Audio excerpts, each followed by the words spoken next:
Bueno chicos, buenas tardes. Vamos a arrancar hoy con una de probablemente las últimas clases de este año. Y bueno, se trata de las micosis superficiales, que ustedes van a ver que en el práctico también vamos a ver algo de micosis superficiales, y acá vamos a tratar de hacer un abordaje un poco más amplio. Como ustedes saben, una de las maneras de clasificar a las micosis es la siguiente. Bueno, las micosis superficiales, que la vamos a ver luego, las micosis subcutáneas o localmente invasoras, que son aquellas micosis cuya puerta de entrada es a través de un pequeño o un gran trauma, por ejemplo, el hecho de la inoculación de una espina, con lo cual puede generarse una micosis subcutánea, como por ejemplo una esporotricosis. Después tenemos las micosis sistémicas endémicas, que ustedes también las van a ver, que son producidas por hongos que están restringidos a cierto lugar geográfico, es decir, no son hongos cosmopolitas que están en todos lados, sino que si ustedes ven el mapa, están en determinados lugares. Acá en Argentina tenemos que hablar de la histoplasmosis, la coccidioidomicosis y la paracoccidioidomicosis. Y por último podemos clasificar a las micosis en micosis oportunistas, donde el patógeno no es el hongo en sí, sino que estamos hablando de que hay huéspedes que son susceptibles, y acá entrarían, por ejemplo, las cándidas, los criptococos, los aspergillus y otros. Pero hoy nos vamos a concentrar en las micosis superficiales. Entonces, son enfermedades que comprometen la piel, las faneras, que son los pelos y uñas, las mucosas y semimucosas, ocasionadas por hongos levaduriformes, que ustedes ya estuvieron viendo, o miceliales. Entonces, ¿cuál es el valor diagnóstico de una micosis superficial? En principio, lo que les tengo que decir es que no son graves, que son cosmopolitas, están en todos lados, tienen una alta prevalencia, seguramente muchos de nosotros ha tenido o tiene una micosis superficial. En los pacientes inmunocomprometidos son más extensas y difíciles de curar. Siempre el panorama en el paciente inmunocomprometido es distinto al inmunocompetente. Y a veces, a partir de una micosis superficial, uno puede detectar infecciones sistémicas graves. Y por supuesto, una micosis superficial puede ser la puerta de entrada para otras infecciones. Entonces, a partir de una lesión, como acá vemos en un glúteo, una lesión eritematosa, roja, que si yo pudiese acercarme vería que en los bordes tiene como pequeñas vesículas, entonces hablamos de que esta lesión en piel sería una piel enferma. Entonces lo que hace el médico es evalúa qué signos tiene ese paciente, qué síntomas, ¿sí? Si le duele, si le pica, evalúa quién es el paciente, si es un niño, si es un adulto, si es un paciente inmunocompetente, cuánto tiempo de evolución lleva esa lesión, la epidemiología, es decir, si el paciente es un niño, si va a la guardería, si tienes mascotas, si alguien más de la familia tiene ese tipo de lesiones. Entonces, a partir de estas sospechas que al médico le genera la evaluación del paciente, puede hacer un diagnóstico presuntivo. A veces el tipo de lesiones y la anamnesis del paciente y lo que el paciente cuenta es evidente, o el médico se orienta a un diagnóstico presuntivo. Él cree que va a ser determinada patología, con lo cual instaura un tratamiento en función de ese diagnóstico que hizo, instaura un tratamiento, y si acertó, si es lo que él pensaba, digamos, si ese tratamiento es eficaz, el paciente va a recuperar su piel sana.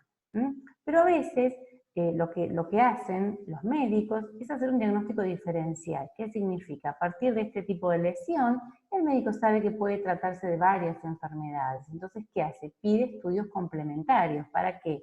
Para confirmar o para descartar que se trate de estas enfermedades, ¿sí? Y dentro de esos estudios, o dentro de esas sospechas diagnósticas, el médico puede pensar que esa lesión puede corresponderse con una micosis.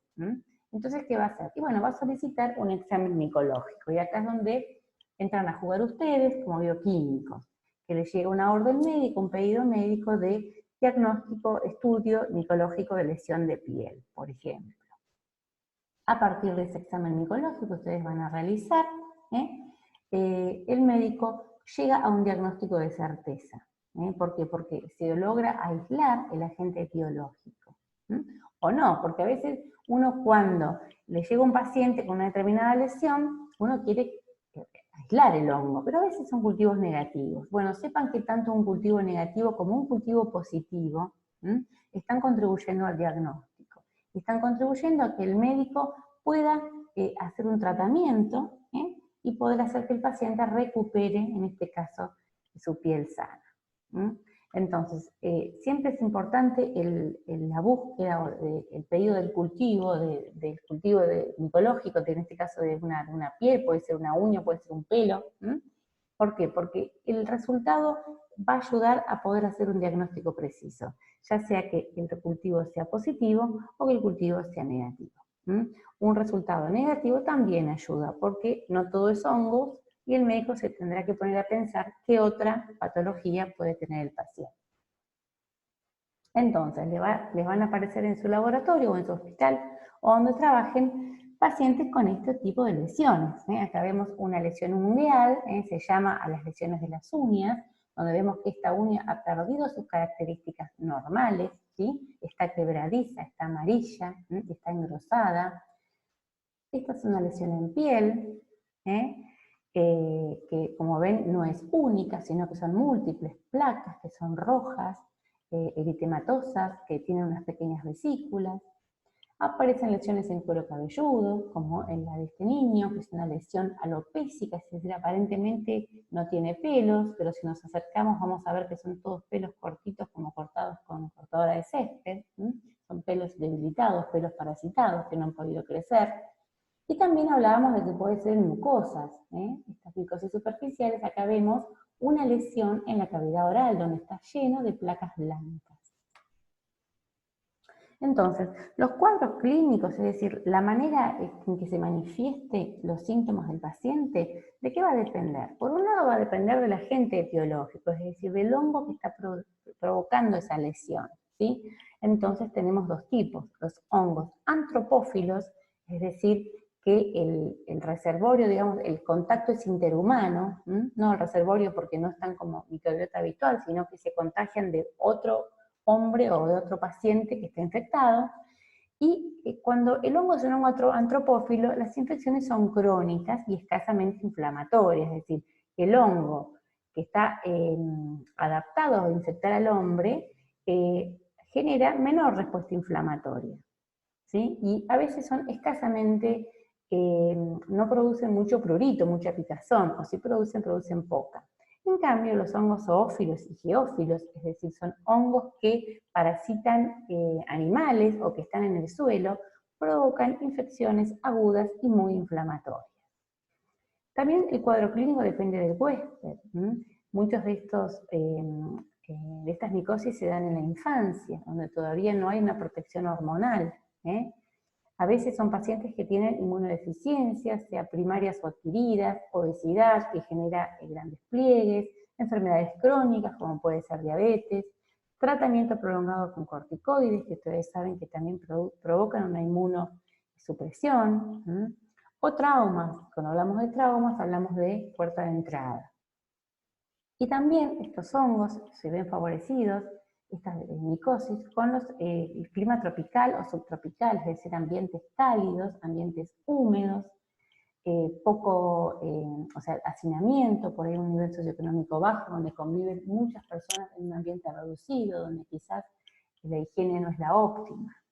Entonces, siempre el cuadro clínico va a depender no solamente del hongo, sino va a depender del paciente, va a depender del medio ambiente. A modo así introductorio, vemos que las micosis superficiales o dermatofisias se van a dividir en candidiasis, ustedes ya saben que son producidas por levaduras del género Cándida, malacesiosis, por levaduras del género Malacesia, dermatofitosis, por hongos de estos tres géneros, piedras, y acá tenemos la piedra blanca y la piedra negra, y luego tenemos a la tiña negra producida por una levadura. Esto es a modo introductorio. Ustedes ya, cuando hablo de cándidas, esto es muy por arriba, ustedes saben que todas las infecciones por cándidas son infecciones endógenas, es decir, la cándida es microbiota habitual de las mucosas, de tubo digestivo, de tubo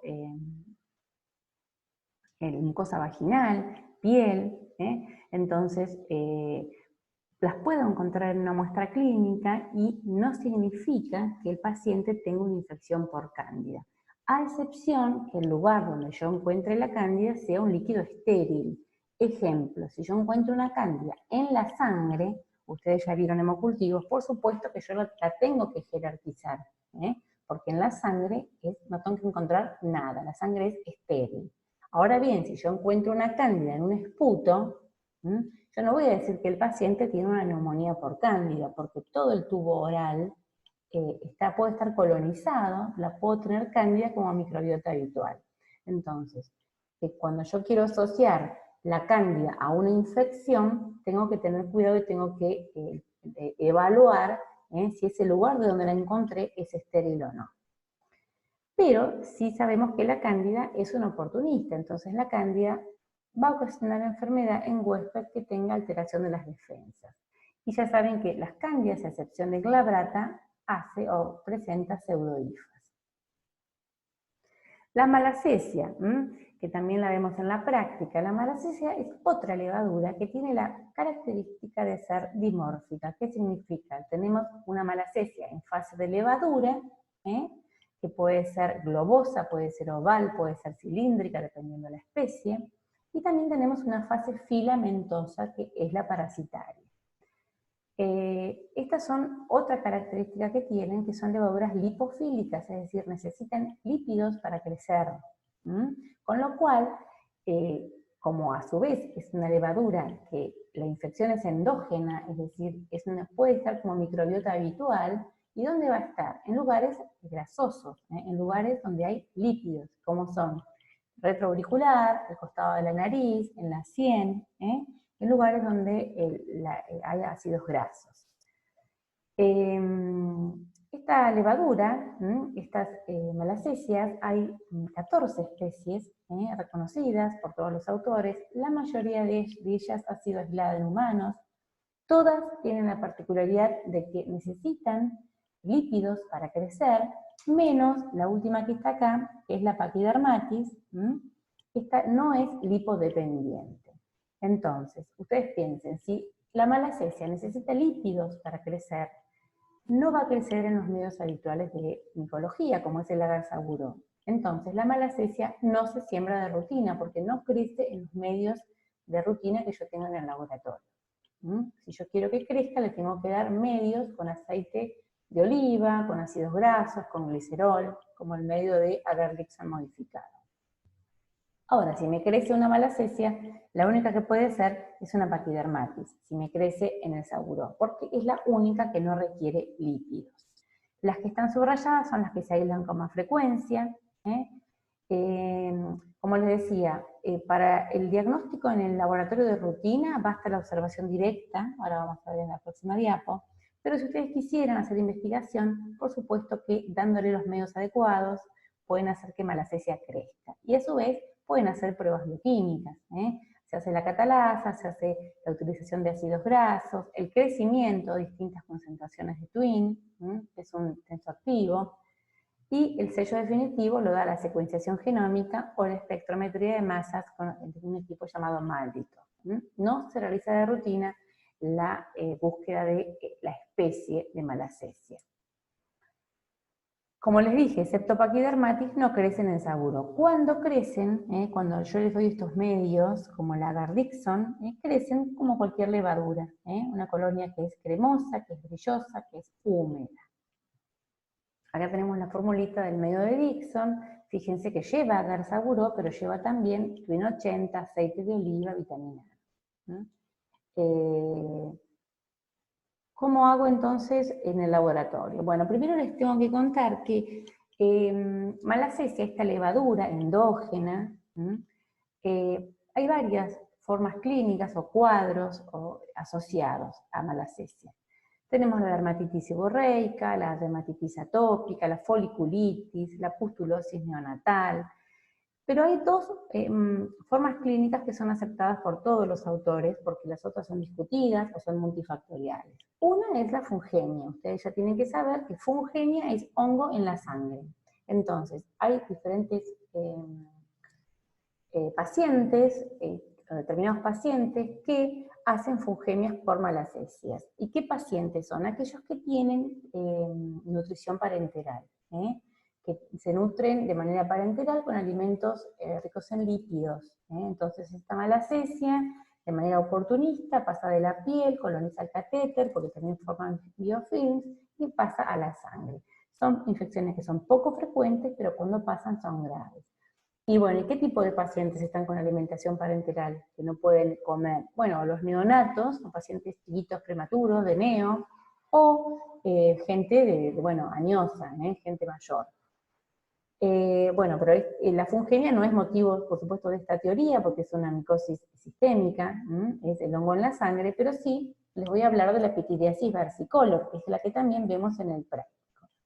La pityriasis versicolor, entonces, que es un cuadro clínico cuya agente etiológico responsable es la malacesia, provoca o se producen manchas hipocrómicas o hipercrómicas, es decir, manchas más claras o más oscuras que la piel del paciente, cubiertas con una fina descamación. Las lesiones comienzan siendo manchitas pequeñas o placas pequeñas que después se van pegando entre ellas, formando grandes placas. Esto se da en el tronco, o sea, ya sea en el pecho como en la espalda, en los brazos, en el cuello. La pityriasis versicolor aparece en todos lugares del mundo, es cosmopolita. Tengo la mala noticia de decirles que es recurrente, porque al ser producida por una levadura endógena, cuando se dan las circunstancias, que es aumento de temperatura, aumento de ácidos grasos, por ejemplo, con el uso de bronceadores, por supuesto que también se habla de una predisposición, estrés, etcétera, puede volver a ocurrir. Entonces van a aparecer en su laboratorio ese tipo de pacientes, ¿sí? Donde aparecen estas manchas que son primero solitarias y después se van pegando, en tanto el pecho como en la espalda. Acá lo vemos más de cerca, a veces cuesta definir si la piel del paciente es la clara o la oscura, lo que hace uno es busca las manchas y ve que después se van formando estas placas más grandes.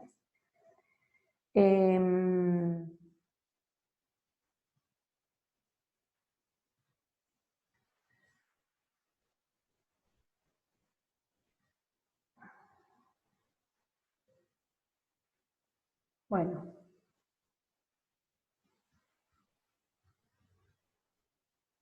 se fueron pasando. Estábamos aquí. Bueno, entonces, por supuesto que si yo tengo un paciente con este tipo de lesiones, el médico va a tratar de hacer un diagnóstico diferencial. No es que le va a poner el sello de pityriasis versicolor, sino que también va a pensar en que puede ser una pityriasis alba, una pityriasis rosada, que son virales, una dermatitis solar hipocromiante, puede ser vitiligo, puede ser sífilis secundaria, tiñas, que son producidas por otros hongos, melanodermias. Entonces, ¿cómo va a ser el médico para resolver, digamos, qué es lo que tiene el paciente? Bueno, va a pedir un laboratorio. En el consultorio lo que él puede hacer es utilizar una lámpara de luz UV, entonces lo que hace es aplica esa lámpara UV sobre las lesiones del paciente y ve que aparece una fluorescencia amarillo-verdosa característica. ¿Por qué? Porque hay alcaloides indólicos que son responsables de emitir esa fluorescencia cuando se irradian con luz UV. Esto no sucede con todas las malacesias, así que bueno, es positivo en un tercio de los casos. ¿Cómo voy a hacer para la toma de muestra? Bueno, como yo les dije en la explicación del práctico, puede hacerse con un bisturí raspando de esas lesiones, de esas manchas, y las escamas las voy juntando en un vidrio, en un porta previamente flameado. Otra técnica es la de la cinta transparente o cinta scotch, donde se aplica esa cinta sobre la lesión del paciente, se levanta, como lo vemos acá, y se apoya sobre una gota de azul de metileno o de líquido de montaje, o de hidróxido de potasio con tinta azul Parker. ¿Y qué voy a hacer? Voy a hacer la observación microscópica. Entonces, lo puedo hacer con esa cinta Scotch, tipo depilación, o puedo hacer un tratamiento de esas escamitas que yo raspé, les agrego unas gotitas de hidróxido de potasio, pueden estar combinadas, como les dije, con tinta azul de Parker, glicerina, dimetilsulfóxido, blanco de calcofluor, si tengo un microscopio de fluorescencia, y la voy a mirar al microscopio. También puedo fijar esas escamas, que es pegarlas al porta usando una gotita de suero. Y después colorearla con azul de metileno o con giemsa. En ese caso la observación, como ya está coloreado, va a tener que ser con objetivo de cielo. Y bueno, ¿qué es lo que voy a ver si el paciente tenía una pitiriasis versicolor? Bueno, como vemos acá en el gráfico de la derecha, lo que voy a ver son las escamas coloreadas, y voy a ver que son como unas hifas que son cortitas, que son tabicadas, parecen como rectangulitos, y además voy a ver un cúmulo de levaduras. Esta es una coloración con azul de metileno y con objetivo de 100, con aceite, entonces veo que estas hifas están así como tabicadas, forman lo que se llama el espagueti con albóndigas, que son estos filamentos con estas levaduras. Ustedes ven que, dependiendo de la especie, en este caso son levaduras que son redondas. A veces las levaduras de Malassezia son más elipsoidales. Entonces, la observación al microscopio de este tipo de disposición, es decir, hifas cortas tabicadas y levaduras redondas, es compatible con Malassezia. Y esto ya es diagnóstico porque, como les dije, no se hace de rutina el cultivo en el laboratorio clínico, sino en la investigación. Acá tenemos otra foto más, esto sí es con hidróxido de potasio nada más, entonces a veces es difícil ver en un plano, porque la realidad es que uno va moviendo el micro, pero lo que tiene son estas cifras cortas, y cada tanto los cúmulos de levaduras. Bueno, otras entidades clínicas, otras formas clínicas también que son atribuidas a la Malassezia, pero quizás es multifactorial, juegan otros factores, es la dermatitis seborreica. Y la dermatitis seborreica es la descamación e inflamación en áreas del cuerpo ricas en glándulas sebáceas, como es alrededor de la nariz, en la frente, en los pliegues, también en el cuero cabelludo. Esto se da en adultos y en niños. Otra forma es la dermatitis seborreica, que es nada más y nada menos que la caspa, que es producida o es una forma descamativa, no inflamatoria, del cuero cabelludo, también provocada o producida por el Malassezia. La foliculitis, que es la infección del folículo piloso, es decir, si yo hago un raspado de esas lesiones, voy a ver que está lleno de levaduras de Malassezia. Por supuesto que esto también se confunde con el acné, son pequeñas pústulas pruriginosas. El tratamiento de las infecciones producidas por Malassezia son lociones, cremas, jabones, con ácido salicílico o azufre, se puede dar también terbinafina en crema, shampoo, en el caso de la caspa, con disulfuro de selenio, o también hay opciones de vía oral, varios esquemas con ketoconazol. Pero bueno, sepan que la Malassezia hace recidivas. Al ser microbiota endógena, una vez que vuelven otra vez las condiciones, puede volver a ocasionar la patología.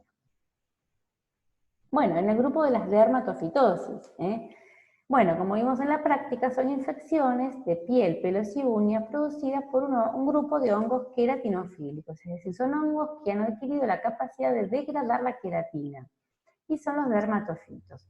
Esta es una infección cosmopolita, es decir, está en todos lados, pero es exógena, es decir, no hay microbiota habitual. Estos dermatofitos me los engancho o de otra persona o de animalitos o del medio ambiente. No invaden, en general, no invaden mucosas ni semimucosas. Y estamos hablando de 3 géneros de hongos: Trichophyton, Microsporum y Epidermophyton. Fuente de infección: zoófilos, muchos están asociados a mascotas, animales domésticos de la casa, cachorritos de perros y gatos, hámster, conejitos, otros asociados a animales domésticos de granja, como caballos, como vacas, antropófilos, es decir, me contagio del de al lado, de la pileta, de la hojota, del peine, lo que se llama fomites, de la toalla, escamas o restos que dejan en utensilios compartidos, o geófilos, que son los que están fundamentalmente en la tierra. Entonces, estos dermatofitos, que son queratinofílicos, o sea, van a afectar la capa córnea de la piel y sus faneras, piel, pelos y uñas. Y acá lo que vemos es, esta es de todo el estrato córneo, esto es agrandado, el estrato basal donde se formaban los queratinocitos que empezaban a formar la queratina, y las últimas capas, que es la capa que se van perdiendo. Entonces, en esto, acá, es donde van a estar los dermatofitos, y por supuesto en los pelos y en las uñas.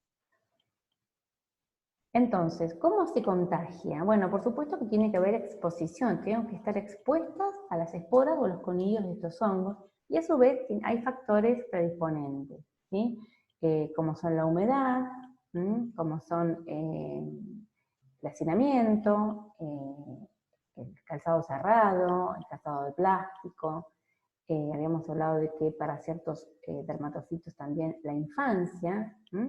Entonces, todos los hongos que vengan del suelo, o los dermatofitos geófilos, son los menos frecuentes y producen lesiones muy inflamatorias.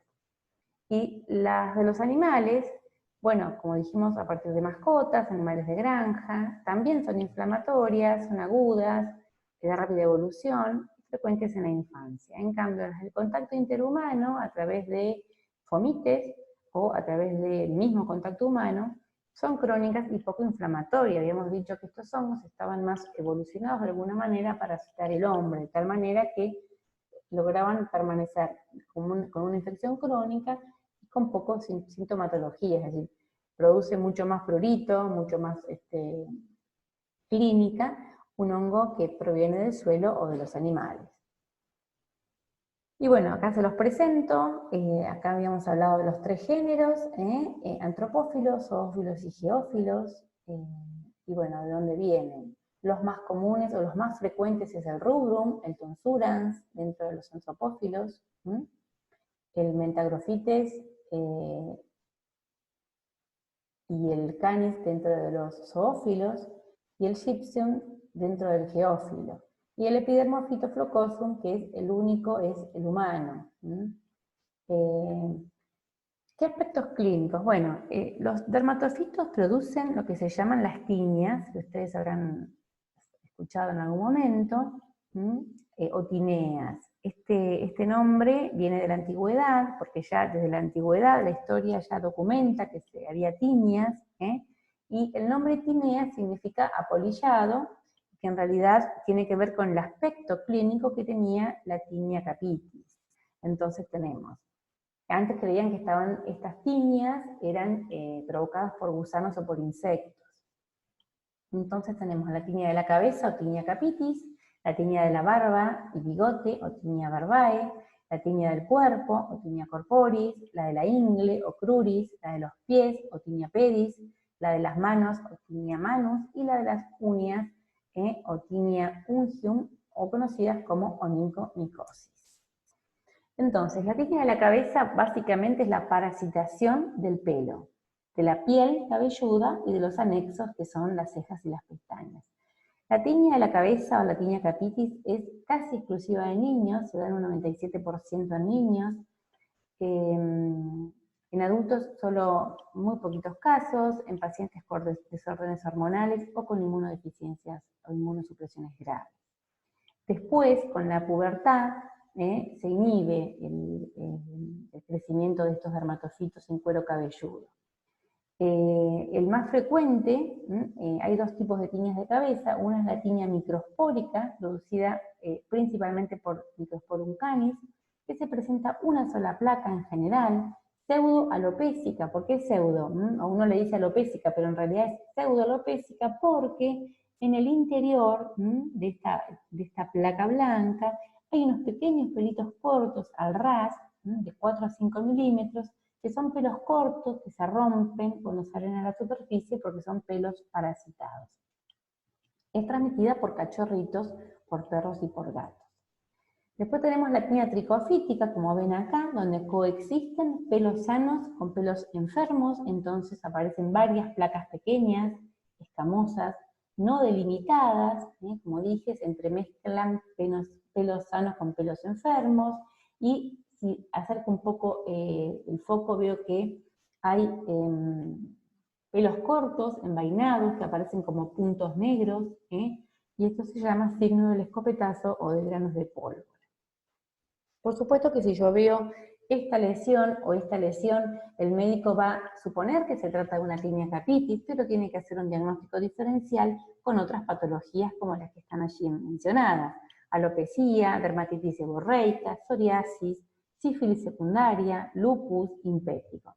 Con lo cual, para poder resolver, les va a pedir seguramente un cultivo de esa lesión en el cuero cabelludo. Después tenemos esto. ¿Qué sucede? Hay veces que estas tiñas de la cabeza producen lo que se llama una forma supurativa o inflamatoria llamada querión descenso, que en realidad no es porque el hongo sea más patógeno, sino que el hongo es el mismo, pero lo que sucede es una respuesta exagerada del huésped.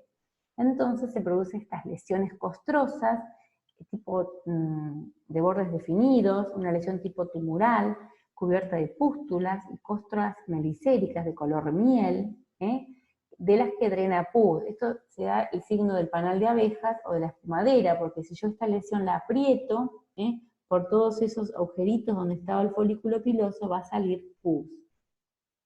Estos cuadros son agudos. Los nenes, porque se da fundamentalmente en niños, pueden presentar adenopatías, o sea, ganglios retroauriculares y satélites. Si no se tratan, puede dejar alopecia definitiva por fibrosis. Se fibrosa y se destruye el folículo piloso de tal manera que no vuelve a crecer el pelo, con lo cual esto hay que tratarlo. En general producida por especies zoofílicas como Microsporum canis y Trichophyton mentagrophytes, pero no es que el hongo es más patógeno, sino que se producen determinados huéspedes como una respuesta exagerada. Después tenemos la tiña fábica.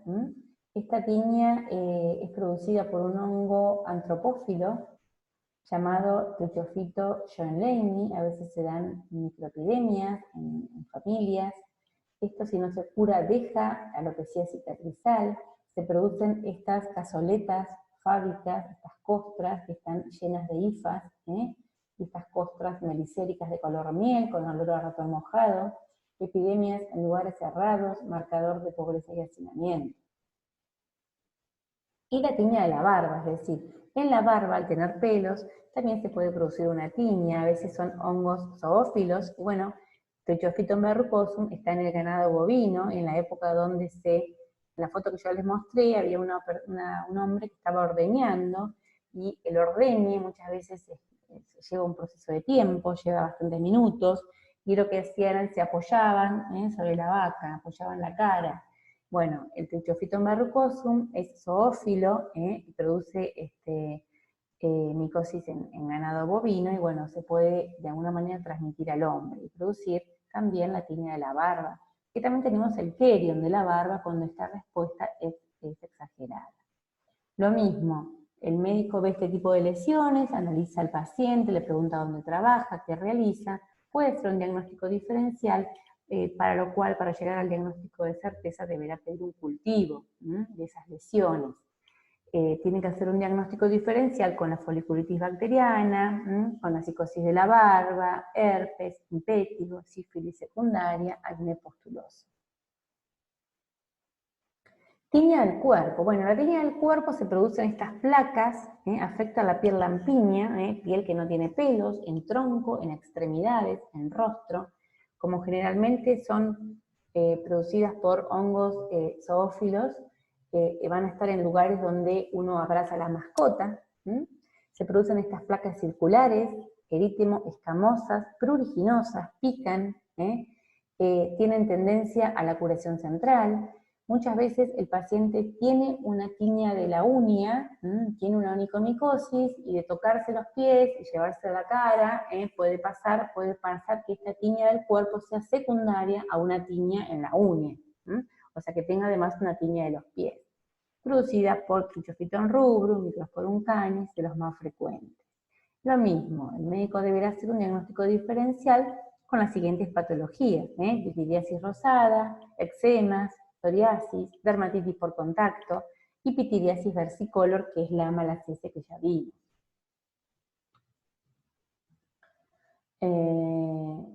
Acá tenemos otra paciente que tenía en el pecho y en los brazos. Ustedes cuando toman estas muestras ven que producen una fácil descamación, descaman fácilmente. Y siempre acuérdense de que estas lesiones tienen tendencia a la curación central, con lo cual tengo que tomar del borde. Después tenemos la tiña de la ingle, afecta a la región inguinocrural, periné, y en raras ocasiones llega a los genitales, es decir, a los testículos. Generalmente en hombres, foco primario, una micosis en uñas, se inicia en pliegue inguinal y se extiende. Son placas rojovinosas, muy pruriginosas, producidas por Trichophyton rubrum, interdigitale y epidermophytos flocosum. Diagnóstico diferencial con cándida, que también podemos verla en toda la zona inguinal, eritrasma, producidas por bacterias, psoriasis invertida, dermatitis seborreica y líquen plano. Tiña de los pies. Bueno, la tiña de los pies puede darse entre los dedos, es decir, en los pliegues interdigitales, en la planta del pie y algunas veces en el dorso. Hay tres formas clínicas. Una es la intertriginosa, entre los dedos, otra es la vesículo ampollar y otra es la hiperqueratósica.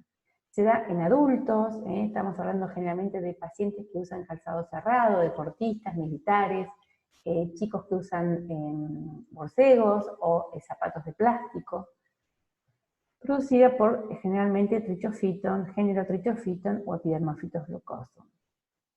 Lo mismo, siempre hay un diagnóstico diferencial, uno podría pensar también en candidiasis, dermatitis por contacto, psoriasis, queratolisis punctata, que son bacterias, hiperhidrosis, hiperkeratosis, intertrigo bacteriano. Entonces hablamos que había una forma intertriginosa entre los dedos del pie, una forma vesículo ampollar, y después tenemos una forma hiperqueratósica que tiene afectada toda la planta del pie y todo el talón. A veces se da lo que se llama la forma en mocasín, porque tiene todo el pie afectado. Pueden coexistir o puede una ser inicio de la otra. Tiña de las manos lo mismo, se da en palma y en dorso, a veces es de predominio unilateral. Generalmente este paciente tiene también micosis en los pies, ya sea en las uñas o en la piel, entonces se da el síndrome 2 pies 1 mano. Inicialmente son pequeñas vesículas, es muy pruriginoso, manos que pican mucho y con eritema. Lo mismo se da generalmente en adultos y el género involucrado con más frecuencia es el Trichophyton. Hay que hacer diagnóstico diferencial con candidiasis, psoriasis, queratolisis punctata, lo mismo que sucedía en la planta de los pies, líquen plano, ides y dermatitis por contacto. Por eso que hay que preguntarle, a veces vienen las señoras con las manos con lesiones y bueno, resulta que trabaja mucho con lavandina o con estos abrasivos para lavar los platos, entonces es una dermatitis de contacto. ¿Qué son los ides? Son focos a distancia. Muchas veces el paciente tiene una micosis en los pies, hace una respuesta inflamatoria en las manos, pero son estériles, es decir, el hongo no está en las manos, sino que es un foco a distancia, es un fenómeno inmunológico, y en realidad el hongo lo tiene, por ejemplo, en la planta de los pies. Y bueno, las famosas tiñas de las uñas o las onicomicosis. Y acá en las onicomicosis, ustedes tienen que saber que hay onicomicosis producidas por hongos no dermatofitos, o sea, que están por fuera de estos hongos que estamos viendo acá. Por ejemplo, Fusarium, Scopulariopsis, Aspergillus. Cada vez que a ustedes en una uña les crezca un hongo no dermatofito, tienen que confirmarlo con otra muestra, porque no es lo más frecuente, a veces son colonizantes. Y lo que sucede con las uñas es que a veces son procesos crónicos y a veces vienen unas uñas que están destruidas y resulta que tienen 20 años de evolución. Y ustedes se imaginan que en 20 años esas uñas que están en contacto con calzado, pero bueno, con la tierra, están colonizadas con hongos ambientales. Entonces, a veces son colonizantes, pero a veces en determinados pacientes, pacientes diabéticos, pacientes trasplantados, estos hongos pueden provocar verdaderas patologías en uñas. Bueno, volvamos a los dermatofitos. Mayor frecuencia en las uñas de los pies, los pacientes son adultos, los agentes causales son del género trichofito, y la lesión en general comienzan por el borde libre de la uña, y se extiende, producen onicolisis, la uña se desprende del lecho unguial y se engrosa, se produce una hiperqueratosis. Entonces, las formas clínicas de la onicomicosis son: la subunguial lateral y distal, es la uña está afectada de su extremo libre y lateral, uno o los dos puede ser. La blanca superficial, que es toda por arriba, puede ser total o puede ser parcial. La proximal profunda, donde está afectada la parte proximal, y la onicodistrofia total. Por supuesto, y esto no escapa al resto de las tiñas, hay que hacer un diagnóstico diferencial, con líquen plano, psoriasis, distrofia traumática. A veces a partir de un golpe, de un pisotón, de un trauma, esa uña se estropeó, no vuelve a crecer como antes, pierde sus características, y no es que se trate de un proceso micótico, sino que se trata de una distrofia traumática, donde ya es muy probable que la uña no recupere su naturaleza normal. Puede tratarse de una hipovitaminosis o de una dermatitis crónica. Entonces vemos esta forma clínica, que es la lateral, acá está más afectado este dedo, y distal. Fíjense, lateral, lateral y distal, también está afectado el segundo dedo. Al dedo gordo se llama hallux, es muy común que en la tiña de las uñas esté afectado generalmente el dedo gordo, el hallux. Esta es una onicomicosis blanca superficial, está afectada la superficie de la uña. Acá tendré que tomar raspando con un bisturí de esa superficie. Y acá tenemos una onicomicosis proximal profunda. Y cuando vemos un paciente que tiene una onicomicosis proximal profunda, acá hay que despertar las alertas. Seguramente van a ver que el médico, además de pedir un estudio micológico, le pide una serología para HIV. ¿Por qué? Porque está reportado que las onicomicosis proximales están relacionadas con algún grado de inmunosupresión. No todo es HIV, a veces se da en los casos de pacientes trasplantados, o es que están inmunosuprimidos por medicación. Y después tenemos estos casos que están acá, que ya hablamos de una onicodistrofia total, donde está toda la uña afectada y es súper engrosada. Esto generalmente son años de evolución. Capítulo aparte merecen las onicomicosis por cándida. Bueno, las cándidas, ¿qué pasa con la cándida? Bueno, la cándida puede ser microbiota habitual, o sea que el hecho de que yo aparezca en una uña y yo le tengo que dar el valor de patógeno, bueno, tengo que ser bastante cuidadoso. A ver, hay autores que dicen que la cándida como causante de onicomicosis, sí, solo sí, aparece en la histopatología y se demuestra que la cándida está invadiendo el lecho unguial. Por supuesto que hay factores predisponentes, traumatismos, diabetes, exceso de humedad. Muchas veces las uñas postizas o esas semipermanentes hacen que se estropee la uña y se produzca una perionixis, como es la que vemos en las fotos, que es la inflamación alrededor de la uña, en el pliegue proximal o lateral, y mucho dolor a la palpación. También se puede dar la onicolisis, que es el desprendimiento, la uña se desprende del lecho unguial, y la onixis, que es la parasitación de todo el plato unguial y que se da en pacientes que tienen candidiasis mucocutánea crónica. Entonces es importante cuando les crece cándida y es en mano, que yo haya visto un examen directo positivo, o sea que en la uña, en las escamas de uñas, que yo la traté con hidróxido de potasio, haya visto levaduras o pseudohifas.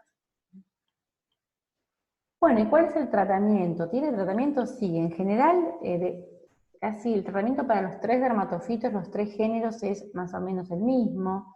¿De qué va a depender? Va a depender del sitio de la lesión, si es en pelo, si es en piel, si es en uña, de la extensión, no es lo mismo una onicodistrofia total que una distal, así arrancando.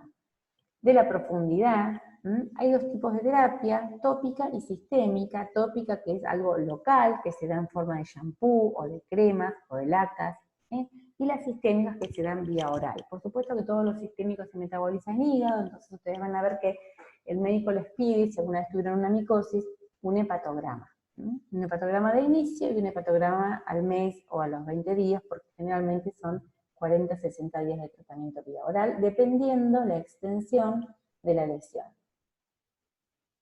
Bueno, y ahora viene la parte nuestra, la parte más entretenida, que es cómo ayudamos nosotros a hacer ese diagnóstico de certeza. Bueno, lo primero, y no lo vamos a repetir porque está en la guía y está en la explicación de trabajo práctico, es lo más fundamental, lo más importante, que es la preparación del paciente, con lo cual acá ustedes son responsables porque le tienen que dar todas las indicaciones, dependiendo del lugar, si es en piel, si es en uñas, si es en cuero cabelludo. Toma de muestra, lo mismo. Para tomar la muestra tengo que fijarme dónde tiene la lesión. Si es en pelos y cuero cabelludo, voy a raspar o voy a tomar con pinza de depilar. Si es en piel, lampiña y pliegues, voy a raspar. Si es en uñas, voy a tomar con un sindesmótomo. Voy a cortar con una tijerita, si es distal. Y en lesiones mucosas, como veíamos esa cavidad oral llena de placas blancas, bueno, puedo pensar que sea una cándida y ahí voy a tener que hacer un hisopado de esas placas.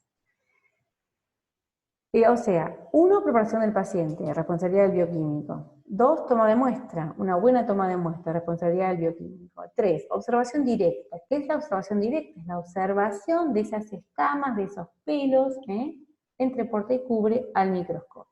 Cultivo, responsabilidad del bioquímico, en los medios adecuados para que me crezca el hongo. Y la identificación del hongo. Entonces, toma de muestra, a modo muy gráfico, yo puedo raspar con un bisturí o con un sindesmótomo, juntándolo en estos vidrios previamente flameados, a este le faltó el guante, a este también. Esas escamitas las voy a guardar y, a diferencia de las muestras bacterianas, lo puedo procesar al día siguiente, al otro día o la semana siguiente. Acá vemos que se está tomando por depilación, lo mismo que en esta línea de la barba. Por supuesto que yo voy a tomar pelos enfermos, a mí no me interesa el pelo largo, divino, radiante, sino que tengo que buscar el pelo que está enfermo. Si es una lesión en piel, fíjense cómo está raspando. Algunos juntan en plaquitas, pero después te quedan las escamas dando vueltas y no sabes dónde están. Entonces ustedes la tienen en el vidriecito, van a ver que es más lindo. Bueno, acá tenemos una onicomicosis que es distal, bilateral, entonces está raspando del lecho unguial. Acá no me sirve raspar de por acá, porque yo tengo la lesión acá. Entonces tengo que meter el sindesmótomo por debajo y tomar de esas lesiones. Como les dije, esto no tiene medio de transporte, las escamitas, los pelos se quedan ahí guardaditos entre 2 vidrios en una placa hasta que ustedes decidan sembrar. Observación directa. Bueno, yo les dije que esas escamitas, como tenía queratina y yo quiero aclarar ese vidrio para ver si hay elementos micóticos, le puedo poner hidróxido de potasio al 20-40% y flamearlo sobre el mechero para que entre el hidróxido y el calor me ablande la queratina. Esto se puede hacer nada más que con hidróxido de potasio y calor, que es la foto que vemos acá. Esto es una uña y acá ven que hay una hifa, o varias en realidad, hialinas, o sea, transparentes, ramificadas y tabicadas, compatibles con un dermatofito. A esa preparación de hidróxido de potasio puedo agregarle glicerina, entonces me va a quedar el vidrio que si no se me seca, lo puedo ver al otro día. Le puedo poner blanco de calcoflúor, metilsulfóxido. Y no se olviden siempre de dejar unas escamitas para el cultivo. Entonces, ¿qué voy a ver en la observación directa? Bueno, si se trata de una cándida, ¿qué es lo que voy a ver? Voy a ver esas pseudohifas y esas levaduras brotantes. Si es una malacesia, ¿qué voy a ver? Dijimos que era una levadura dimórfica. Acá tengo previa coloración con azul de metileno. ¿Y qué veo? Veo los espaguetis con albóndigas, las bolitas, que son las levaduras, y las hifas cortas. ¿Qué especie de Malassezia es? No lo sé, porque yo no la cultivo. Entonces voy a informar Malassezia sp. Si tengo plata y quiero usar el microscopio de fluorescencia, lo que voy a ver son estas estructuras en el microscopio de fluorescencia, porque se unen al blanco de calcofluor, se une a la quitina del hongo, y se ven estas estructuras. O sea, yo voy a hacer lo que tenga acceso. ¿Y qué voy a ver en los pelos? Bueno, los pelos parasitados se ven de esta manera. Hay dos tipos de parasitación de pelos o de invasión. Entonces tenemos el tipo endotrix, donde el hongo ataca desde adentro y no rompe la cutícula, no destruye la cutícula, entonces estamos hablando de una invasión tipo endotrix, como la que produce Trichophyto tonsurans. Ustedes ven acá, ven todas estas bolitas, que parecen bolitas, en realidad son hifas, que se han fragmentado en artroconillas. El otro tipo de invasión es el que está a la derecha, es la tipo Totrix. Entonces acá vemos que estos hongos invaden el pelo, destruyendo la cutícula, entonces tengo artroconillas por fuera y por dentro del pelo, que no sé si alcanzan a ver. Si sería un microscopio, ustedes moverían el micro y verían que todo adentro del pelo está lleno de artroconillas.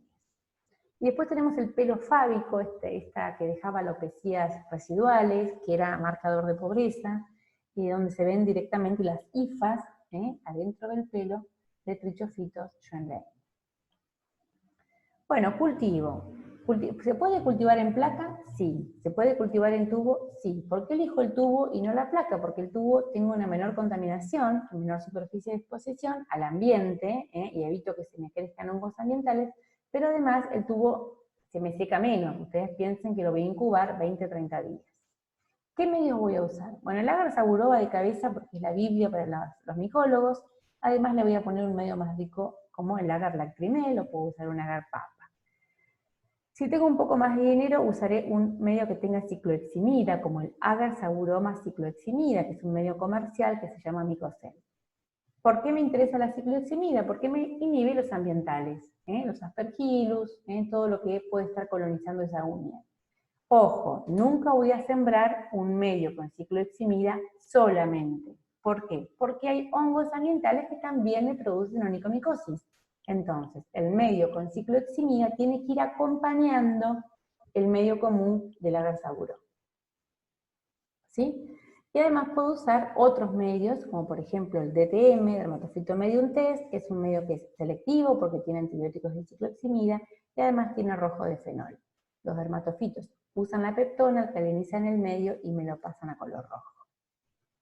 Entonces, siempre que pueda, incluir un medio que tenga cicloheximida, pero no hay que olvidarse de los medios básicos, agar saburó y agar lacrimel, que me va a favorecer la fructificación, que es lo que me va a permitir a mí identificar ese hongo.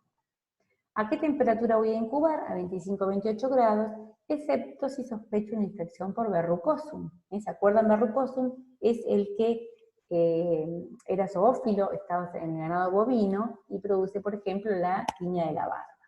¿Cuánto le voy a dar? Bueno, 21-30 días. Con 21 días está bien. Y lo que voy a hacer es mirarlo por lo menos una vez por semana. Entonces, ahora vamos al paso 5, que es la identificación del hongo. Ahora yo le tengo que poner a ese hongo nombre y apellido. Para lo cual tengo que esperar que crezca y que forme los elementos de fructificación, las macro y las microconillas. Lo primero que yo le voy a tener que dar bolilla es a los caracteres macromorfológicos, es decir, cómo crece el color de la colonia, del lado del derecho y del lado del revés. Si produce pigmento al medio, cómo es esa colonia, si es algodonosa, si es gamuzada, si es yesosa, si es seca, si es plumosa, si tiene un pigmento que pasa al medio. Todo eso me ayuda a mí para orientarme. Y lo segundo que me interesa a mí para ponerle nombre y apellido al hongo es los caracteres micromorfológicos, es ver esa colonia al microscopio. Entonces, ¿qué voy a hacer? Preparaciones por disociación. ¿Qué es eso? Es agarrar un pedacito de colonia en un medio líquido de montaje, que puede ser azul de metileno con glicerina, algunos usan, le agarro un pedacito de colonia y la voy a disociar, romper con 2 anzas en gancho, y me queden pequeños pedacitos de esa colonia. Le pongo un cubreobjetos y lo miro al microscopio. Si yo no quiero que se me rompa tanto la hifa y la disposición de las macroconidias, puedo hacer un microcultivo como les expliqué en la práctica. Y por supuesto también hay pruebas bioquímicas, ver los requerimientos nutritivos o nutricionales, etc. Entonces, cuando está el hongo crecido, ya está crecido en placa o crecido en tubo, yo miro las características de la colonia y me orienta, porque cuando yo tengo cancha, digo, pucha, ¿qué colonia? Esto parece un microsporum, esto parece un trichofito. Orienta, o sea, la colonia orienta. Pero yo tengo que hacer una microscopía de esa colonia. Entonces, lo que voy a hacer es disociarla y mirar al microscopio. ¿Qué es lo que voy a buscar? Las macro y las microconidias. Entonces, si tiene muchas macroconidias y no tiene micros, pues será un epidermofito. Si tiene muchas macro y escasas micros, pero tiene, será un microsporum. Género microsporum. ¿Cuál? No lo sé, tengo que tener más cancha. Y si tiene escasas macroconidias, pero muchas micros, de diferentes formas, piriformes o esféricos, se tratará de un género trichofito.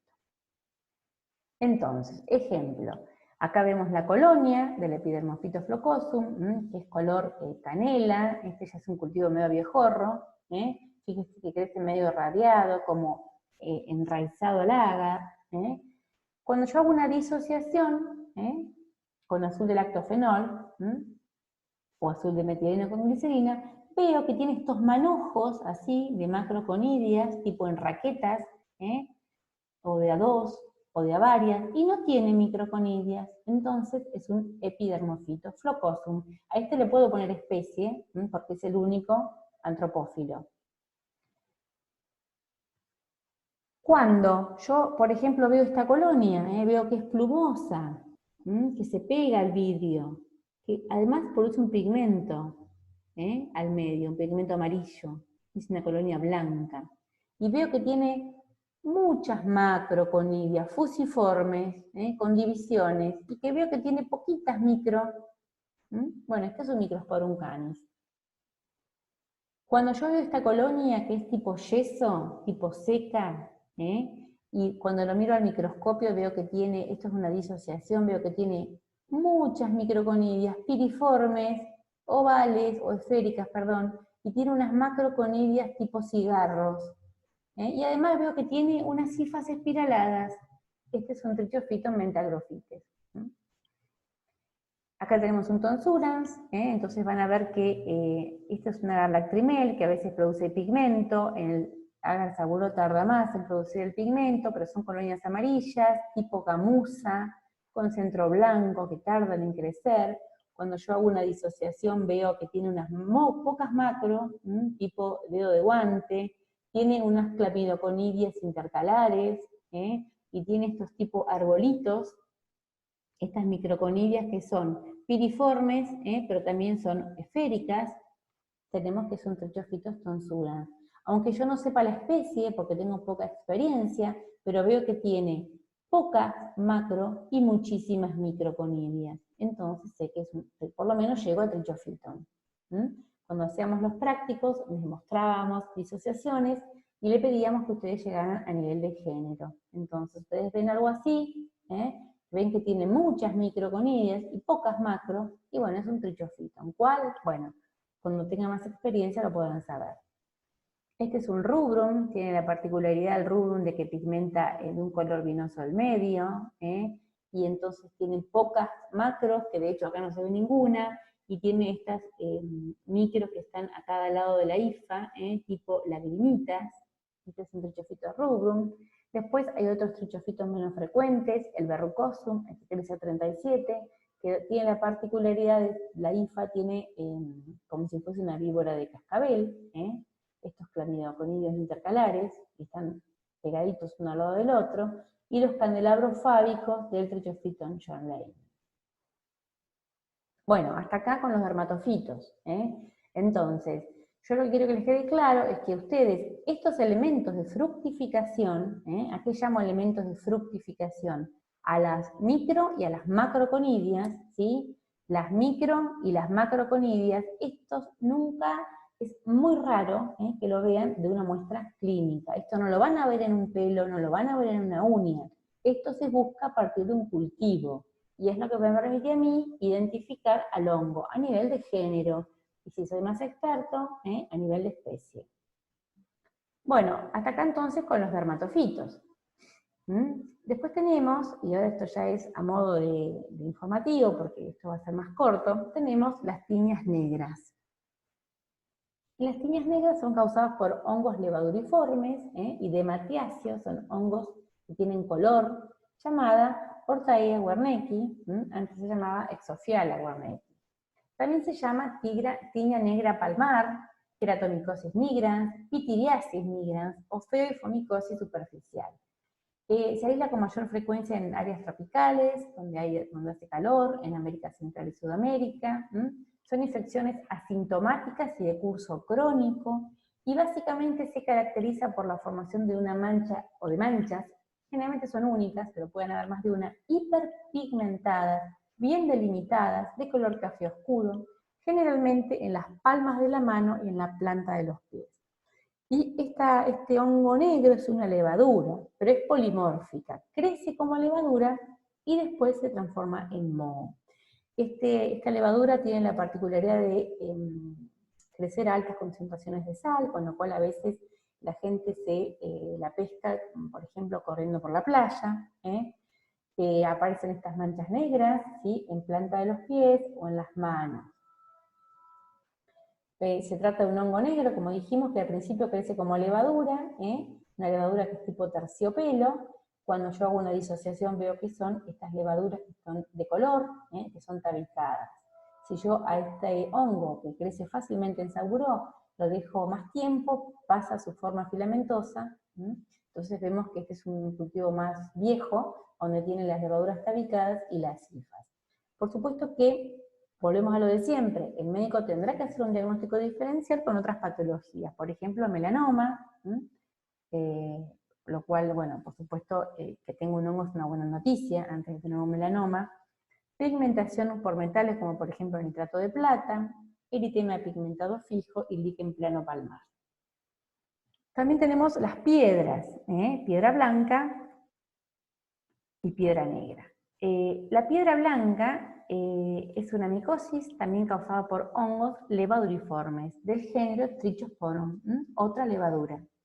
La mayoría de los casos también está en Centroamérica, también se llama tiña nodosa o enfermedad de Beigel, es una infección crónica y asintomática y afecta a nivel de pelo, a nivel del tallo del pelo, de la porción extrafolicular, y se forman nodulitos blandos en pelos de la cabeza, y en menor proporción barba, bigote, axila y pubis. Se forman nódulos de 1 a 3 milímetros de color blanquecino que se desprenden con facilidad. Estos nodulitos acá vemos, como están pueden ser uno o pueden ser varios. Si yo lo miro en una lupa, estos 10 por, veo que estos nodulitos están formados por un conglomerado de levaduras. Esta levadura crece perfectamente en el lagar Saburó, dando colonias blancas, cremosas, húmedas y de aspecto cerebriformes. Cuando yo hago una disociación veo que se trata de levaduras rectangulares. Por supuesto, ustedes ven esta foto y el diagnóstico diferencial que hay que hacer con esto es con piojo. Es decir, esto puede ser una pediculosis, tanto capitis como pubis, o una tricomicosis axilar o una tricorrexis nodosa. La piedra negra es causada por un hongo negro, un hongo de matiácea, llamado Piedrahia ortae. Lo mismo, en general son hongos que están en lugares húmedos y cálidos, la mayoría de los casos reportados es en Centroamérica y Sudamérica, también África y Polinesia. Afecta lo mismo que el anterior, la porción extrafolicular del pelo, sin perforar cutícula, pero esta vez dan nódulos color café, nodulitos oscuros, un poco más chiquitos. En realidad la molestia que sienten los pacientes son porque sienten como el pelo áspero, con una pequeña arenilla. Acá vemos la piedra, como parece una pequeña piedra o concreción, que se trata de el hongo. La piedra negra, entonces, el diagnóstico diferencial que hay que hacer es también con pediculosis capitis o pediculosis pubis, tricomicosis axilar y tricorrexis nodosa. Hasta acá, chicos, la teoría de micosis superficiales. Bueno, deseo que haya podido explicarlo de alguna manera que hayan entendido. Cualquier duda que tenga, me mandan un mensajito al foro y nos estamos viendo entonces en la consulta. Un saludo y ya falta poco.